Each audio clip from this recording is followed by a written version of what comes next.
ಕಾರ್ಯದರ್ಶಿ general secretary Vijay Kumar ಅವರು ಒಂದೆರಡು ಮಾತನಾಡಬೇಕಂತ ಬಯಸ್ತಾರೆ.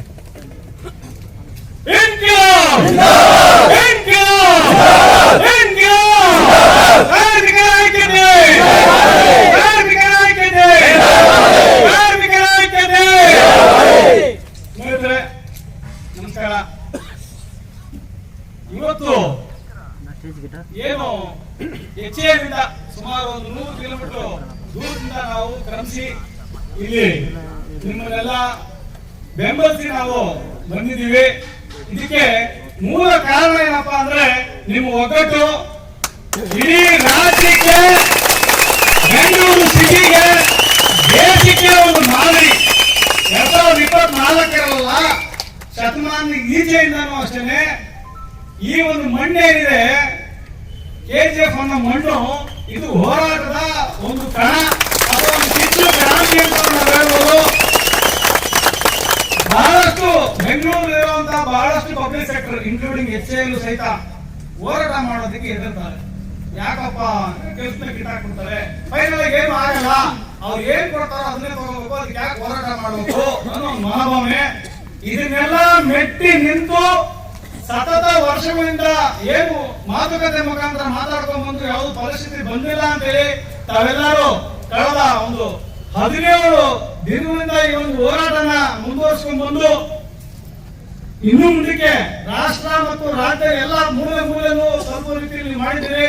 ಪ್ರತಿಯೊಬ್ಬ ಕಾರ್ಮಿಕರ ಹೆಸರಿಗೂ ನಾನು ಕೆಂಪು ವಂದನೆಗಳನ್ನ, ಕ್ರಾಂತಿಕಾರಿ ವಂದನೆಗಳನ್ನ ಸಲ್ಲಿಸ್ತೀನಿ.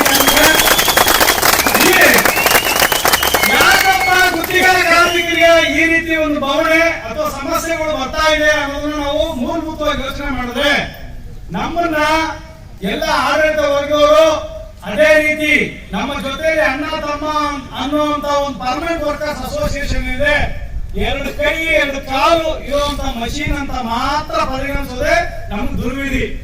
ಬೇರೆ ಯಾವುದು ಅಧಿಕಾರ ಆಗಲಿ ಹಕ್ಕಾಗಲಿ ನಮ್ಗೆ ಇಲ್ಲ, ಅವ್ರು ಕೊಡಲ್ಲ ಯಾವ ಕಾಲಕ್ಕೂ. ಅವ್ರು ಹೇಳೋದೇನಂದ್ರೆ ಎಲ್ಲ ಸರಿ, ನಮ್ಮ ತೋಲ್ ಮೇಲೆ ಕೈ ಹಾಕೋದು ಸರಿ, ಜೊತೆ ಕೂತ್ಕೊಂಡು ಊಟ ಮಾಡೋದು ಸರಿ, ಎಲ್ಲ ಸರಿ ಇದೆ. ಹಕ್ಕಿಗೆ ಹೋರಾಟ ಮಾತ್ರ ನಾವು ಮಾಡಲ್ಲ, ನೀವು ಮಾಡಬೇಡಿ ಅನ್ನೋ ಒಂದು ಚಿತ್ರಣ ನಮ್ಮ ಹಾಕ್ಬಿಟ್ಟಿದ್ದಾರೆ ಕಾಲದಿಂದ. ಯಾಕೆ ಈ ರೀತಿ ನಡೀತಾ ಇದೆ ಅಂದ್ರೆ, ಮಷೀನ್ ಕೊಡೋದು ಬರೀ ಪ್ರೊಡಕ್ಟಿವಿಟಿ ಮಾತ್ರ. ಮಷೀನ್ ಕೆಲಸ ಏನು? ಪ್ರೊಡಕ್ಷನ್ ಕೊಡೋದು. ಅದು ಯಾವತ್ತಾದ್ರೂ ಏನಾದ್ರು ಕೇಳುತ್ತಾ? ಕೇಳಲ್ಲ. ಆ ರೀತಿ ಇವತ್ತು ಇಡೀ ದೇಶದಲ್ಲಿ ಗುತ್ತಿಗೆ ಕಾರ್ಮಿಕರನ್ನ ಬರೀ 2 ಕೈ 2 ಕಾಲು ಇರುವಂತ ಮಷೀನ್ ರೀತಿ ಎಲ್ಲ ಅಧಿಕಾರ ಶಾಹಿಗಳಾಗಿರ್ಬೋದು, ಮ್ಯಾನೇಜ್ಮೆಂಟ್ ಆಗಿರ್ಬೋದು, ನಮ್ ಜೊತೆ ಕೆಲಸ ಮಾಡುವಂತ ಆಫೀಸರ್ಸ್ ಎಂಪ್ಲಾಯೀಸ್ ಆಗಿರ್ಬೋದು, ನಮ್ಮನ್ನ ಅದೇ ರೀತಿ ಟ್ರೀಟ್ ಮಾಡ್ತಾ ಬರ್ತಾ ದುರ್ದೈವ. ಆದ್ರೆ ಎಲ್ಲೋ ಒಂದು ಕಡೆ ಯಾಕಪ್ಪ ಅವ್ರು ನಮ್ಮನ್ನ ಆ ರೀತಿ ಟ್ರೀಟ್ ಮಾಡ್ತಾ ಇದಾರೆ ಅಂದ್ರೆ, ಅವ್ರು ಲಾಭಾಂಶನ ಹೆಚ್ಚಿಸ್ಕೊಳೋದಿಕ್ಕೆ ಕೆಲಸ ಮಾಡ್ತೀವಿ, ಪ್ರೊಡಕ್ಷನ್ ಕೊಡ್ತೀವಿ, ಸ್ಟ್ರೈಕ್ ಮಾಡಲ್ಲ, ಸಂಬಳ ಜಾಸ್ತಿ ಕೇಳಬಾರ್ದು. ಈ ಎಲ್ಲ ಇಂಪ್ಯಾಕ್ಟ್ ಏನಾಗ್ತಾ ಇದೆ, ಅವರ ಒಂದು ಐಷಾರಾಮಿ ಜೀವನ ಅಥವಾ ಲಕ್ಸುರಿಯಸ್ ಲೈಫ್ ನ ಲೀಡ್ ಮಾಡೋದಕ್ಕೆ ನಮ್ಮನ್ನ ಮೆಟಲ್ ರೀತಿ ಅವರು ಮಾಡ್ಕೊಂಡು ತುಳ್ಕೊಂಡು ಹೋಗ್ತಾ ಇರೋದು ಉಂಟು. ಹಾಗಾಗಿನೇ ಏನು ಈ ಗುತ್ತಿಗೆ ಕಾರ್ಮಿಕ ಪದ್ಧತಿನ ಅಥವಾ ಬೇರೆ ಬೇರೆ ನಿಕೃಷ್ಟ ಪದ್ಧತಿಗಳನ್ನ ನಿರ್ಮೂಲನೆ ಮಾಡಬೇಕು ಅಂತೇಳಿ ಪ್ರತಿ ಎಲೆಕ್ಷನ್ ಅವ್ರ ಮ್ಯಾನಿಫೆಸ್ಟೋ ಮಾತ್ರ ಆಗ್ತಾರೆ. ಬಡತನ ನಿರ್ಮೂಲನೆ ಮಾಡ್ತೀವಿ, ಉದ್ಯೋಗ ಸೃಷ್ಟಿ ಮಾಡ್ತೀವಿ ಅಂತೇಳಿ ಸರ್ಕಾರ ಆಗಿ ಸ್ಥಾಪನೆ ಆದ್ಮೇಲೆ ಅದ್ರ ಬಗ್ಗೆ ಯಾವುದೇ ರೀತಿಯಾದಂತ ಚಕಾರ ಎತ್ತಲ್ಲ. ಯಾಕಪ್ಪ ಅಂದ್ರೆ ಸರ್ಕಾರಕ್ಕೂ ಬೇಕಾಗಿಲ್ಲ, ಮ್ಯಾನೇಜ್ಮೆಂಟ್ಗಂತೂ ಇನ್ನೂ ಜಾಸ್ತಿ ಲಾಭ ಬಂದ್ರೆ ಪಾರ್ಕು ಬೋನಸ್ ಆಳುಗಳು ತಗೋಬೋದಲ್ಲ. ಅದು ಬಂದಿಲ್ಲ, ನಮ್ಮ ಹಂಚ್ಬಿಟ್ರೆ ಏನಾಗುತ್ತೆ, ಅವ್ರಿಗೂ ನಮ್ಮಷ್ಟೇ ಸಂಬಳ ಬರ್ತಾಳೆ. ಹಾಗಾಗಿ ಏನು ನಾವು ಪ್ರತಿದಿನ ನಮ್ಮ ಒಂದು ಸಣ್ಣ ಸಣ್ಣ ಬೇಡಿಕೆಗಳು ಅಥವಾ ಹಕ್ಕುಗಳನ್ನ ಇಟ್ಕೊಂಡು ಕೇಳ್ಬೇಕಾ ಬೇಡವಾ, ಹೋರಾಟ ಮಾಡ್ಬೇಕಾ, ಯಾರು ನಮ್ಮನ್ನ ಕಾಯೋರು, ಇದೇ ರೀತಿ ಯೋಚನೆ ಮಾಡ್ಕೊಂಡು ನಾವು ನಮ್ಮ ಸರ್ವಿಸ್ ನ ಮುಗಿಸಿ ಮನೆಗೆ ಹೋಗ್ತಾ ಇದೀವಿ ಬಿಟ್ರೆ ಬೇರೆ ಯಾವ ಲಾಭ ಪಡ್ಕೊಳ್ಳೋದು ನಮ್ ಕೈಲಿ ಆಗ್ತಾ ಇಲ್ಲ. ಆ ಎಲ್ಲಾ ಪ್ರಶ್ನೆಗಳಿಗೆ ಉತ್ತರ ನೀವು ಈ ಸ್ಟೇಜಲ್ಲಿ ಕೊಟ್ಟಿದ್ದೀರಿ. ನಾವು ಹೋರಾಟ ಮಾಡ್ತೀವಿ, ಸಂಬಳ ಜಾಸ್ತಿ ಆಗುತ್ತೆ ಇಲ್ಲ ಅನ್ನೋ ಪ್ರಶ್ನೆ ಅಲ್ಲ. ನಮ್ಮ ಸ್ವಾಭಿಮಾನ, ನಮ್ಮ ಹಕ್ಕು ಉಳಿಸ್ಕೊಳ್ಳೋದಕ್ಕೋಸ್ಕರ ನಾವು ಹೋರಾಟ ಸ್ಟಾರ್ಟ್ ಮಾಡಿದೀವಿ ಅಂತ ಹೇಳಿ ನೀವು ಇಲ್ಲಿ ಕುತ್ಕೊಂಡು ಡೆಲ್ಲಿ ಕುತ್ಕೋಬೇಕಾದವ್ರನ್ನ KGF ಮಂಡಳಿಗೂ ಕರೆಸಿದ್ರ, ನಿಮ್ಮೆಲ್ಲರಿಗೂ ಧನ್ಯವಾದಗಳು. ನಾವು ಅಲ್ಲೊಬ್ರು ಇಲ್ಲೊಬ್ರು ಹೋರಾಟಗಳನ್ನ ಮಾಡೋದ್ರಿಂದ ಯಾವುದೇ ರೀತಿಯಾದಂತ ಉಪಯೋಗವೂ ಇಲ್ಲ. ಮುಂದೆ ನಮ್ಮೆಲ್ಲರ ಆಲೋಚನೆಗಳು ಒಂದೇ ಆಗಿದ್ದಲ್ಲಿ ಯಾವ ರೀತಿ ಪರ್ಮನೆಂಟ್ ವರ್ಕರ್ಸ್ ಅಸೋಸಿಯೇಷನ್ಗೆ ಫೆಡರೇಷನ್ಗಳು 4 ಫ್ರೆಂಡ್ಸ್ ಅಂತ ಮಾಡ್ಕೊಂಡಿದ್ದಾರೋ ಅದೇ ರೀತಿ ನಾವು ಗುತ್ತಿಗೆ ಕಾರ್ಮಿಕರೆಲ್ಲ ಸೇರಿ all public sectors national wide ಅಲ್ಲಿ ನಾವು ಒಂದು ವೇದಿಕೆ ಮಾಡಿದ್ದೇ ಆದಲ್ಲಿ ನಾವು ಗೌರ್ಮೆಂಟ್ ಜೊತೆ ಕುತ್ಕೊಂಡು ನೆಗೋಸಿಯೇಷನ್ ಮಾಡಬಹುದು.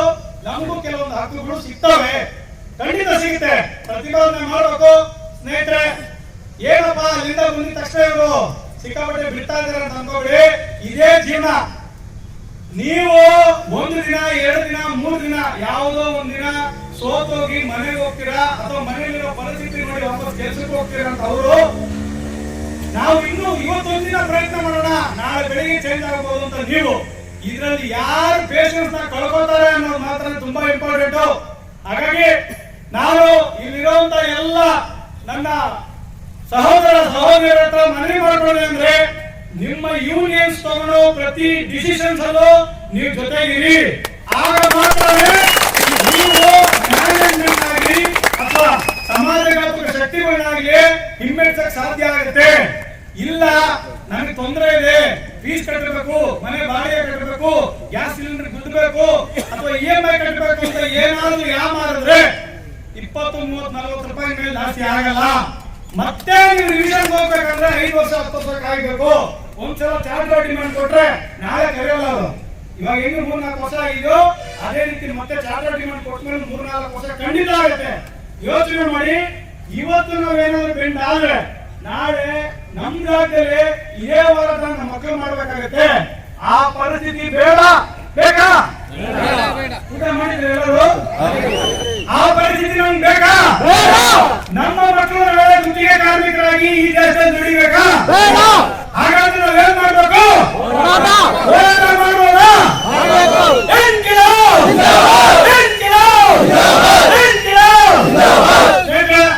ದಯವಿಟ್ಟು ನಿಮ್ಮ ಗುರಿ ಎಲ್ಲಿವರೆಗೂ ಮುಟ್ಟಲು ಅಲ್ಲಿವರೆಗೂ ನಿಮ್ಮ ಅವಿರತವಾದ ಶ್ರಮವನ್ನ ಯಾವ ರೀತಿ ಹೊರಗಡೆ ಕೆಲಸ ಮಾಡ್ತಾರೋ ಅದೇ ರೀತಿ ಇದು ಒಂದು ಕೆಲಸ ಅಂತ ಅನ್ಕೊಳ್ಳಿ. ನೀವು ಪ್ರತಿ ದಿನ ಇಲ್ಲಿ ಕಳೀತಾ ಇರೋದು ನಿಮ್ಮ ವಿಜಯಕ್ಕೆ ಒಂದು ಮೆಟ್ಲು ಅಂತ ಅನ್ಕೋಬೇಕು. ಒಂದೊಂದು ದಿನ ಸಂಬಳ ಲಾಸ್ ಆಯ್ತು ಅಂತ ಅನ್ಕೊಂಡ್ರೆ ನಿಮಗೆ ಜಯ ಸಿಗೋಲ್ಲ. ಹಾಗಾಗಿ ಮತ್ತೆ ಮತ್ತೆ ನಿಮ್ಮಲ್ಲಿ ಮನವಿ ಮಾಡೋದು, ನಿಮ್ಮ ಆಫೀಸ್ ಬೇರೆಸೋ ಅಥವಾ ನಿಮ್ ಕಮಿಟಿ ಏನಿದೆ ಅವ್ರು ಏನ್ ಡಿಸಿಷನ್ ತಗೊಂತಾರೋ ದಯವಿಟ್ಟು ಅದಕ್ಕೆ ನೀವೆಲ್ಲರೂ ಒಕ್ಕೋರಿಂದ ಒಂದು ಸಹಕಾರ ಕೊಟ್ಟರೆ ಮಾತ್ರನೇ ಏನಾದ್ರು ಆಗೋದು. ಜೊತೆಗೆ ಏನು ನಾವು HL ಕಾಂಟ್ರಾಕ್ಟ್ ವರ್ಕರ್ಸ್ ಅಸೋಸಿಯೇಷನ್ 5,000 ಜನ ನಾವು ಗುತ್ತಿಗೆ ಕಾರ್ಮಿಕರಲ್ಲಿ ಕೆಲಸ ಮಾಡ್ತಾ ಇದೀವಿ. ಎನಿ ಡೇ ಎನಿ ಟೈಮ್ ನಮ್ಮಿಂದ ಏನ್ ಸಹಕಾರ ಬೇಕಾದ್ರೂ ನಾವು ಕೊಡೋದಿಕ್ಕೆ ತಯಾರಿದ್ದೀವಿ ಅಂತೇಳಿ ಈ ವೇದಿಕೆ ಮುಖಾಂತರ ನಿಮ್ಮೆಲ್ಲರಿಗೂ ತಿಳಿಸ್ತಾ ಇದ್ದೀವಿ. ಧನ್ಯವಾದ.